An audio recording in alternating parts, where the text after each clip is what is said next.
इससे जुड़े विज्ञापनों पर रोक लगाने का प्रावधान करता है act. Justice BM Shyam Prasad ने नोटिस जारी किया है कि आनंद और एक अन्य याचिका पर जारी किया गया है notice. Solicitor general Tushar Mehta ने कानून को चुनौती देने वाली अर्जी सुप्रीम कोर्ट में ट्रांसफर करने की मांग है। कर्नाटक हाईकोर्ट ने गुरुवार तक स्थगित कर दी है सुनवाई। कर्नाटक हाईकोर्ट ने ऑनलाइन गेमिंग एक्ट 2025 को चुनौती देने वाली दूसरी याचिका पर केंद्र सरकार को नोटिस जारी किया है। ये notice justice BM Shyam Prasad ने के आनंद और एक अन्य याचिका पर जारी की है और ये एक्ट ऑनलाइन मनी गेम्स और उससे जुड़े हुए विज्ञापनों पर रोक लगाने का प्रावधान है। सॉलिसिटर जनरल तुषार मेहता ने बताया है कि इस कानून को चुनौती देने वाली याचिकाएं सुप्रीम कोर्ट में ट्रांसफर करने की मांग की गई है। याचिका में कहा गया है कि धारा 2/1G और 5 ऑनलाइन स्किल गेम्स पर लागू होने के कारण असंवैधानिक हैं और संविधान के अनुच्छेद 14, 19(1)A और 19(1)G और 21 का उल्लंघन करती है। हाईकोर्ट ने सुनवाई गुरुवार तक के लिए स्थगित कर दी है। ये बड़ी खबर है जो इस बीच निकलकर सामने आ रही है। गुरुवार तक के लिए ये सुनवाई स्थगित कर दी गई है। ये बड़ी खबर है जो इस बीच निकलकर सामने आ रही है। तो कर्नाटक हाईकोर्ट ने गुरुवार तक के लिए सुनवाई स्थगित की है। कर्नाटक हाईकोर्ट ने केंद्र सरकार को नोटिस जारी किया है। तो ये बड़ी खबर जो इस बीच निकलकर सामने आ रही है। सॉलिसिटर जनरल तुषार मेहता ने कहा कि कानून को चुनौती देने वाली अर्जी सुप्रीम कोर्ट में ट्रांसफर करने की मांग है। ये बड़ी खबर जो इस बीच निकलकर सामने आ रही है। ऑनलाइन गेमिंग का मामला जो है लगातार चर्चा का विषय बना हुआ है। इस बीच हमारे स्पोर्ट्स एडिटर मनोज जोशी जी जुड़े हैं और हमारे साथ हमारे सहयोगी दिल्ली से संभव शर्मा जुड़े हैं। सबसे पहले संभव, मैं आपका रुख करूंगा और इन्फॉर्मेशन लेना चाहूंगा कि सुनवाई पूरी हुई है। सुनवाई के दौरान क्या कुछ कहा गया? जी बिल्कुल, देखिए कर्नाटक हाईकोर्ट में ये आज सुनवाई लगी हुई थी। ये पहले से आज के लिए लगी हुई थी क्योंकि 8 तारीख तक केंद्र सरकार को कर्नाटक हाईकोर्ट में जवाब दाखिल करना था। पिछली सुनवाई में कर्नाटक हाईकोर्ट ने केंद्र सरकार से जवाब मांगा था। उस जवाब को कर्नाटक हाईकोर्ट में केंद्र सरकार को फाइल करना था।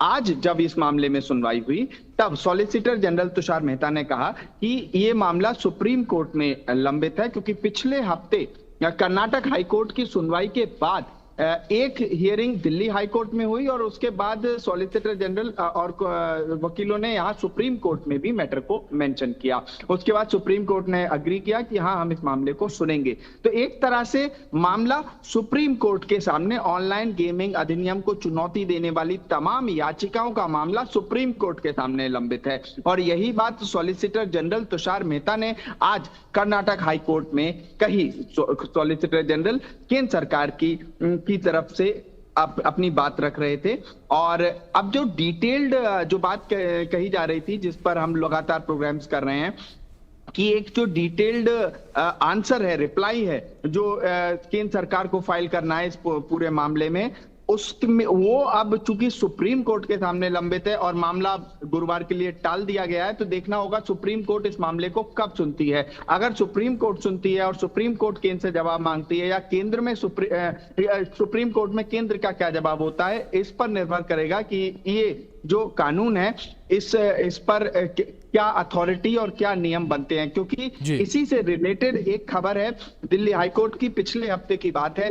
दिल्ली हाईकोर्ट में जब ये सुनवाई हुई, वहां पर भी सॉलिसिटर जनरल तुषार मेहता ने केंद्र सरकार की तरफ से ये कहा कि हम एक अथॉरिटी बनाएंगे और वो अथॉरिटी कई नियमों को लेके आएगी, कई नियम बनाए जाएंगे। उन रूल्स से, उन नियम से ये जो ऑनलाइन गेमिंग का पूरा जो प्लेटफॉर्म्स हैं, अलग अलग जो एप्स हैं, वो रेगुलेट किए जाएंगे। हालांकि जो ये पर्टिकुलर एक्ट है ऑनलाइन गेमिंग अधिनियम, इसे राष्ट्रपति की मंजूरी मिल गई है, लेकिन इसे अमल में आने में अभी समय है क्योंकि एक बार ये अमल में आएगा उसके बाद अथॉरिटी और नियम बनेंगे, ऐसा केंद्र सरकार ने दिल्ली हाईकोर्ट में कहा है। अब 3 जगह पर यह मामला, कर्नाटक हाईकोर्ट जो कि बृहस्पतिवार को सुनेगी, दिल्ली हाईकोर्ट जिसने केंद्र सरकार से पूछा था कि आप ऐसी अथॉरिटी या नियम कब लाएंगे, क्योंकि कई कंपनियां अलग अलग कोर्ट्स में जा रही हैं और कह रही हैं कि हमारे मौलिक अधिकारों का हनन है, आर्टिकल 14 का हवाला दे रही हैं, आर्टिकल 21 का हवाला देते हुए वो नजर आ रही हैं अलग अलग कोर्ट्स में। तो और इन सबको एक जगह क्लब करने के लिए ही शायद ये याचिका सुप्रीम कोर्ट में फाइल की गई है। अब सुप्रीम कोर्ट इस पर डिसाइड करेगा। बिल्कुल, संभव सुप्रीम कोर्ट क्या कुछ डिसाइड करेगा, उस पर सभी की निगाहें बनी रहेंगी। मनोज जी, मैं आपका रुख करूंगा। जिस तरीके से जहां सभी की निगाहें एक और तो सुप्रीम कोर्ट पर बनी हुई है, लेकिन मनोज जी,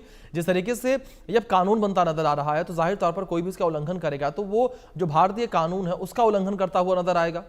जी हाँ, बिल्कुल। अभी जैसे कि संभव ने बताया कि तमाम अलग अलग याचिकाएं अलग अलग फैंटेसी कंपनियों द्वारा जो है अलग अलग हाई कोर्ट में दायर की गई हैं। दिल्ली हो, चाहे वो कर्नाटक हो या फिर मध्य प्रदेश हो, यहाँ पर ये जो याचिकाएं दायर की गई हैं, तो केंद्र सरकार का जो कुल मिलाकर रुख यही है कि ये सब अलग अलग फैसले आने की बजाय अगर ये निश्चित एक मुश्त एक जगह पर उसका सुप्रीम कोर्ट इसकी सुनवाई करे और इस बारे में अंतिम फैसला आए तो उसका मजा कुछ और होगा। लेकिन फैंटेसी कंपनियां जितनी भी हैं, आज जो कुछ उनसे बातचीत हुई, उनके नुमाइंदों से बात हुई, वो बड़े निराश लग रहे थे केंद्र सरकार के इस रुख के बाद। और स्वाभाविक भी है क्योंकि वो बड़ी उम्मीदें पाले हुए हैं। उनका तो बहुत साफ तौर पर कहना है कि इतनी सारे रोजगार छिन रहे हैं। अगर आप MPL नामक कंपनी देखें जिसमें विराट कोहली जो है उनके ब्रांड एम्बेसडर हुआ करते थे, वो कंपनी जो है 60% लोगों का रोजगार जो है वहां से जा चुका है। और एक जो 11 सर्कल है उसमें भी 30% लोगों का रोजगार जा चुका है। और बेंगलुरु ऑफिस में ताला लग चुका है और बॉम्बे में भी अब कई जो है छटनियां होने जा रही हैं। तो जब लाखों लोगों के रोजगार से जुड़ा हुआ मामला हो, मौलिक अधिकारों के उल्लंघन का आरोप लगा हो, तो मामला गंभीर बनता है और इस पर सबकी नजरें टिकी हुई हैं। तो जाहिर सी बात है कि अब जैसा कि बताया गया कि गुरुवार तक इस बारे में सुनवाई होगी। अब जो 8 तारीख तक सबकी निगाहें टिकी हुई थी, अब वो गुरुवार पर सबकी नजरें अब टिक गई हैं। बिल्कुल मनोज जी, सभी की निगाहें गुरुवार पर टिकी हुई नजर आ रही हैं। लेकिन संभव दूसरी ओर अगर बात याचिकाओं को लेकर करें तो कई जो गेमिंग कंपनियां थी उनके द्वारा भी याचिकाएं दायर की गई थी। और जिस तरीके से आपने पहले भी जिक्र किया था कि सीधे तौर पर यह कहा गया कि जो हमारे मौलिक अधिकार हैं उनका हनन यहां किया जा रहा है इस फैसले के माध्यम से। जी बिल्कुल, देखिए इस पूरी बहस की शुरुआत हुई 22 अगस्त को जब ये नोटिस एक तरह से राष्ट्रपति की मंजूरी मिली इस कानून को। उसके बाद से ही कई ऑनलाइन गेमिंग कंपनीज जिसमें पैसा इन्वॉल्व है, मनी इन्वॉल्व है, वो उन्होंने अपने ऑपरेशंस को शट डाउन करना, बंद करना शुरू कर दिया था। क्योंकि देखिए जब एक कोई कानून होता है तो कानून का पालन देशवासियों को और कंपनीज को जो देश में ऑपरेट कर रही हैं उन्हें करना ही होगा। और तमाम केस स्टडीज हमने इंटीरियर्स और भारत के कई जगहों से दिखाई, जैसे कि छत्तीसगढ़ से कई केस स्टडीज सामने आई कि किस तरह से जालसाजी करके एक तरह से लत लग जाती है लोगों को और उनके जो गाड़ी कमाई है, जो मेहनत से कमाया हुआ पैसा है, वो कहीं ना कहीं पूरा तरह से डूब जाता है। क्योंकि शुरुआत तो इसी तरह से होती है कि शुरुआत में कुछ हजार रुपए जीत गए और उसके बाद ये लत लगती चली गई और बाद में बड़ा पैसा वो हार जाते हैं। कुछ सुसाइडल केसेस भी सामने आए थे। इस हद तक ये चीजें थी और उसके बाद ये कानून केंद्र सरकार की तरफ से आया। उसको पहली चुनौती मिली कर्नाटक हाईकोर्ट में। कर्नाटक हाईकोर्ट ने केंद्र सरकार से जवाब मांगा और जवाब मांगने के बाद केंद्र सरकार ने केंद्र सरकार में सॉलिसिटर जनरल ने कई बातें वहां पर रखी कि राष्ट्रपति की अधिसूचना हो जाने के बाद, राष्ट्रपति की मंजूरी मिलने के बाद ये क्यों चैलेंज किया जा रहा है, तमाम तरह की बातें एसजी ने कर्नाटक हाईकोर्ट में रखी। उसके बाद एक मामला दिल्ली हाईकोर्ट में आया जहां दूसरी ऑनलाइन मनी गेमिंग कंपनी ने अप्रोच किया हाईकोर्ट को और वहां फिर सॉलिसिटर जनरल ने कहा कि हम कई रूल्स और रेगुलेशंस बनाएंगे, एक अथॉरिटी बनाएंगे। वो अथॉरिटी ये निर्णय करेगी कि किन गेम्स को गेम ऑफ स्किल रखना है और क्या गेम्स गेम ऑफ चांस है। क्योंकि देखिए गेम ऑफ स्किल्स को हमेशा भारत की जो अदालतें हैं वो बचाती आई हैं, ऐसा पेटिशनर्स का कहना था कि हमेशा गेम ऑफ स्किल्स को बढ़ावा देना चाहिए। और एक तरह से ये जो पर्टिकुलर कानून है ऑनलाइन गेमिंग रेगुलेशन का, वो भी ई स्पोर्ट्स को तो बढ़ावा दे ही रहा है। जैसा कि हमारे स्पोर्ट्स सेक्टर लगातार बताते आए हैं अलग अलग प्रोग्राम्स में कि ई स्पोर्ट्स को तो एक तरफ बढ़ावा है, लेकिन दूसरी तरफ जो ऑनलाइन गेमिंग जहां पैसा इन्वॉल्व है, मनी इन्वॉल्व है, उसे कंप्लीट बैन किया गया है तमाम केस स्टडीज को ध्यान में रखते हुए। तो उसके बाद ये पर्टिकुलर कानून को दूसरी चुनौती दिल्ली हाईकोर्ट में मिली और दिल्ली हाईकोर्ट में एसजी ने कहा पिछले हफ्ते कि हम इस पर जल्दी ही एक अथॉरिटी बनाएंगे। उसके बाद अगली इसमें डेवलपमेंट कोर्ट्स में ये हुआ कि तमाम मामलों को क्लब करके एक जगह सुनने की याचिका को लेकर सुप्रीम कोर्ट मामला पहुंचा और सुप्रीम कोर्ट ने इस मामले को सुनवाई के लिए सूचीबद्ध करने की बात कही और अब सबकी निगाहें सुप्रीम कोर्ट में, क्योंकि देखिए जो उच्चतम न्यायालय है, अगर एपेक्स कोर्ट से कोई डायरेक्शन दिशा निर्देश आता है तो वो एक तरह से अंतिम और सर्वमान्य रूप में देखा जाता है। तो यहाँ पर अगर सुप्रीम कोर्ट कोई डायरेक्शन दिशा देती है, अब महत्वपूर्ण होगा कि सुप्रीम कोर्ट में केंद्र सरकार अपना क्या रुख स्पष्ट करती है। अब बात कर लेते हैं कि शुरुआत हमने की Karnataka high court, Delhi high court, supreme court, तो अलग अलग कोर्ट्स में ये मामला एक तरह से चल रहा है। लेकिन जिस तरह से आज हियरिंग को डेफर कर दिया गया, आगे बढ़ा दिया गया, तो ये कहीं ना कहीं कर्नाटक हाई कोर्ट को भी लग रहा है कि अगर मामला सुप्रीम कोर्ट में पेंडिंग है तो केंद्र सरकार अलग अलग हाई कोर्ट में जवाब देने की बजाय हो सकता है कि सुप्रीम कोर्ट में ही एक जगह एक कंसाइज पूरा जवाब लगातार अब देखने वाली बात यहां पर ये होगी किस तरीके से यहां पर केंद्र सरकार के द्वारा जवाब दाखिल किया जाता है। लेकिन दूसरी ओर मनोज, जिस तरीके से पूरा फैसला निकलकर सामने आया है, ये फैसला जो भारत में फैंटेसी स्पोर्ट्स होते हैं उसको किस तरीके से इंपैक्ट करता नजर आएगा? क्योंकि अगर हम देखें पिछले 5 से 6 सालों में फैंटेसी स्पोर्ट्स का जो चलन है वो भारत में बहुत ज्यादा बढ़ गया है।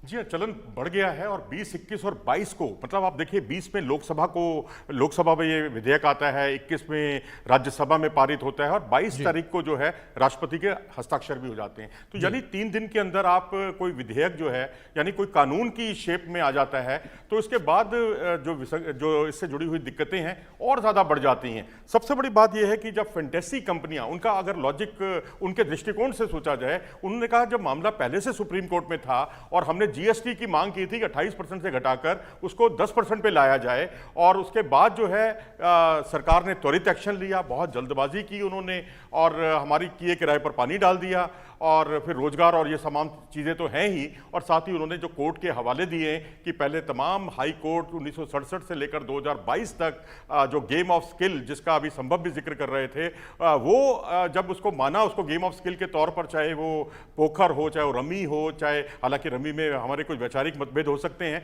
आपके पास पत्ते अच्छे आ जाते हैं, तो ये गेम ऑफ चांस है। क्रिकेट में भी अगर आप देखें, क्रिकेट फैंटेसी गेम, इसमें भी गेम ऑफ चांस है, क्योंकि काफ़ी कुछ गेम ऑफ चांस भी है, गेम ऑफ स्किल भी है। गेम ऑफ चांस इसलिए है क्योंकि आपके पास अंपायरिंग के फैसले आपके पास नहीं है, खिलाड़ियों की इंजरी या टॉस से जुड़े हुए मसले जो हैं वो आपके हाथ में नहीं है, वो सब गेम ऑफ चांस का ही हिस्सा है। लेकिन जो दूसरी चीज़ें हैं कि भाई उनके पास अगर इतने लेफ्टी बल्लेबाज हैं तो उनके सामने ऑफ स्पिनर को लाना कितना उचित रहेगा, ये आप एक दिमागी तौर पर एक कौशल को दिखाते हैं, स्किल को दिखाते हैं, तो इसको लेकर एक महीन सा अंतर जो है दोनों में एक वैचारिक मतभेद पैदा कर रहा था। और दूसरी बड़ी बात जो उभर कर सामने आई वो थी जीएसटी का जो मामला, जो सुप्रीम कोर्ट में था पहले से ही, जहां वो 28% से 10% करने की मांग कर रहे थे, अब उसको जो है एक कानून की शेप दे दी गई। तो अब जाहिर सी बात है कि अगर इसमें कुछ संशोधन की नौबत आई, जिसकी संभावना बहुत कम लग रही है, अगर आ भी जाती है तो क्या जो 40% जो नियम इस पे लागू होता है, क्या उस पर ये कंपनियां तैयार होंगी? क्या एक आम उपभोक्ता जो व्यक्ति ड्रीम 11 पर टीम बनाता था, क्या वो इसके लिए तैयार होगा? ये बड़े सवालिया निशान है, बहुत सारे सवाल इस पर उठ रहे हैं। बिल्कुल।